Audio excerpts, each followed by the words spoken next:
మనం చిన్నప్పుడు చాలా కథలు వినే ఉంటాం కదా. అయితే ఆ కథలు కేవలం నిద్రపుచ్చడానికో కాలక్షేపానికో చెప్పినవి కావు.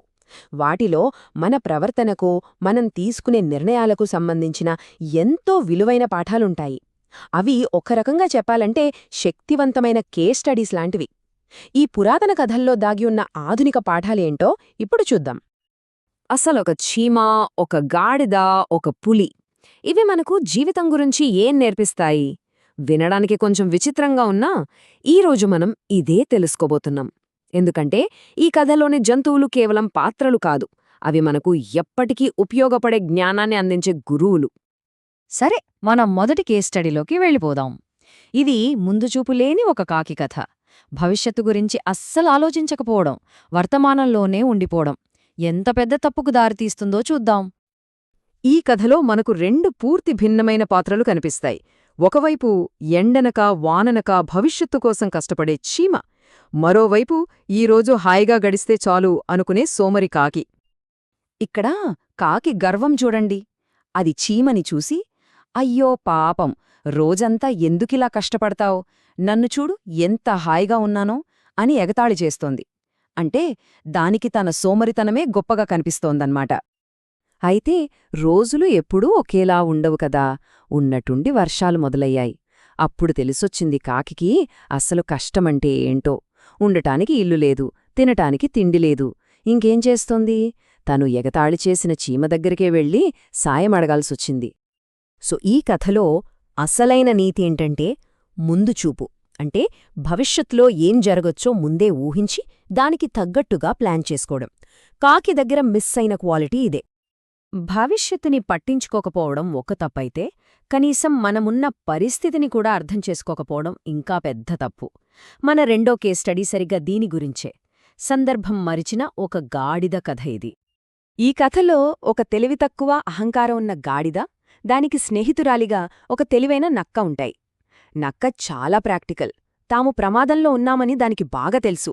కాని గాడిద మాత్రం తన లోకంలో తనుంది. ఒక మంచి వెన్నెల రాత్రి, అది కూడా దొంగతనంగా ఒకరి పొలంలో మొక్కజొన్న తింటూ, ఆ గాడిదకు ధిడీర్న ఒక వింత కోరిక కలిగింది. ఆహా, ఎంత బావుంది, ఇలాంటప్పుడు ఒక పాట పాడితే అనుకుంది. నక్కకి వెంటనే విషయం అర్థమైపోయింది. వద్దు వద్దు, ఈ టైంలో ఈ పొలంలో పాడటం అస్సలు మంచిది కాదు, రైతులు లేస్తారని చాలా స్పష్టంగా హెచ్చరించింది. కాని గాడిద వింటుందా? అస్సలు వినలేదు.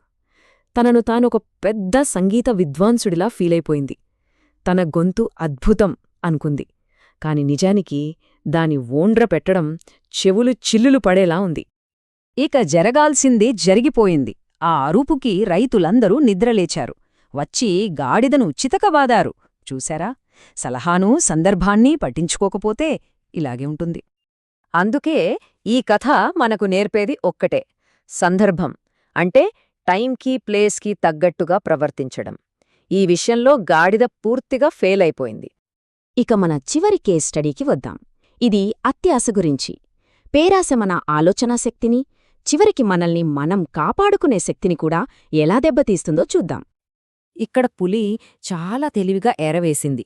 ఒక బంగారు కడియాన్ని చూపిస్తూ, ఇది నీలాంటి గొప్పవాడికే ఇవ్వాలి అని చెప్పింది. అంటే నేరుగా బాటసారి ఆశను టార్గెట్ చేసిందన్నమాట. ఇప్పుడు బాటసారి పరిస్థితి చూడండి. ఒకవైపు ప్రాణభయం, మరోవైపు కళ్ల ముందు మెరుస్తున్న బంగారం. ప్రాణమా, డబ్బా? ఒక పెద్ద డైలమాలో పడిపోయాడు. పులి తన నటనను పీక్స్కు తీసుకెళ్ళింది. అయ్యో, నేను ముసలిదానే అయిపోయాను, పళ్ళు కూడా లేవు, పాపాలు చేసి చేసి విసిగిపోయాను, ఇప్పుడు పళ్ళు ఫలాలు తిని బతుకుతున్నాను అని చెప్పింది. ఎంత బాగా నమ్మించిందో చూడండి. ఫైనల్గా బాటసారిలో అత్యాశే గెలిచింది. తన బుర్రకి ఏమాత్రం పని చెప్పలేదు. పులి చెప్పిన కల్లబొల్లి మాటలన్నీ నమ్మేసి ఆ కడియం కోసం బురదలోకి దిగాడు. అంతే, పులి ఉచ్చులో చిక్కుకుపోయాడు. ఈ కథ అత్యాశ ఎంత ప్రమాదకరమో మనకు కళ్లకు కట్టినట్టు చూపిస్తుంది. అది మన ఆలోచనా శక్తిని పూర్తిగా కమ్మేస్తుంది. చివరికి మనల్ని మనం కాపాడుకోవాలనే బేసిక్ ఇన్స్టింక్ట్ని కూడా పనిచేయనివ్వదు. సరే, మనం ఇప్పుడు 3 కథలు చూసాం. ఈ 3 కేస్ స్టడీస్ నుంచి మనం నేర్చుకున్న పాఠాలని ఒక్కసారి మద్దతుగా చూద్దాం. మొత్తంగా మనం 3 పెద్ద లోపాలను గమనించాం. 1. భవిష్యత్తు గురించి ఆలోచించని కాకి నిర్లక్ష్యం. 2. తాను ఉన్న పరిస్థితిని పట్టించుకొని గాడిద అహంకారం. 3. తెలివిని పక్కన పెట్టేలా చేసిన బాటసారి అత్యాశ. కాబట్టి అసలైన తెలివి అంటే కేవలం పుస్తకాల్లో చదివేది కాదు. భవిష్యత్తును ఊహించడం, మనల్ని మనం అర్థం చేసుకోవడం, మన కోరికలను అదుపులో పెట్టుకోవడం. ఇదే నిజమైన వివేకం. ఈ కథలు మనకిచ్చే గొప్ప సందేశం కూడా ఇదే. సరే, ఈ విశ్లేషణను ఒక ప్రశ్నతో ముగిద్దాం. కాకి చేసిన పొరపాటు, గాడిద చేసిన పొరపాటు, బాటసారి చేసిన పొరపాటు.